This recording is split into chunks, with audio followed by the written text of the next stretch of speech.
किस वरदान की वजह से कुंभकर्ण 6 महीने सोता था? कुंभकर्ण ने कठोर तप करके कई वरदान प्राप्त किए थे। एक वरदान की वजह से कुंभकर्ण 6 महीने सोता था और 6 महीने ही जागता था। चलिए जानते हैं उस कथा के बारे में जहां इस बात का जिक्र किया गया है। रामायण के प्रमुख पात्रों में से एक कुंभकर्ण लंका के राजा रावण का छोटा भाई था।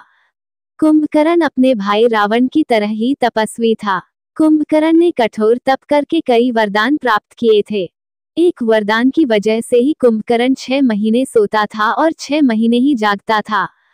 लेकिन बहुत कम लोग जानते हैं कि कुंभकर्ण को 6 महीने सोने का वरदान किस वजह से मिला था। कुंभकर्ण के 6 महीने सोने के पीछे कई पौराणिक कथाएं प्रचलित हैं, जिसमें से 2 मुख्य कथा हैं। पौराणिक कथा के अनुसार कुंभकर्ण अपने भाई रावण और विभीषण की तरह ही कठोर तपस्वी था। एक बार रावण अपने भाई विभीषण और कुंभकर्ण के साथ तपस्या कर रहा था। तीनों की तपस्या से प्रसन्न होकर ब्रह्मदेव उनके पास पहुंचे और उनको वर मांगने को कहा। तब रावण और विभीषण ने वर मांग लिया और ब्रह्मदेव ने उनको आशीर्वाद दिया। इसके बाद ब्रह्मदेव कुंभकर्ण के पास पहुंचे, लेकिन कुंभकर्ण को देखकर ब्रह्मदेव चिंतित हो गए। दरअसल कुंभकर्ण इतना भोजन ग्रहण करता था कि देखकर ब्रह्मदेव भी चिंता में पड़ गए।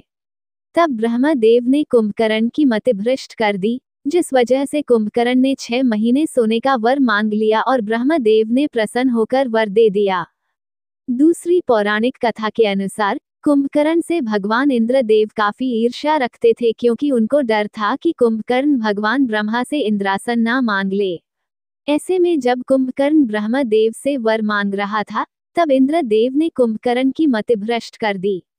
कहा जाता है कि इस वजह से कुंभकर्ण ने इंद्रासन की जगह निद्रासन मांग लिया। इस वजह से कुंभकर्ण 6 महीने सोता था और 6 महीने जगता था।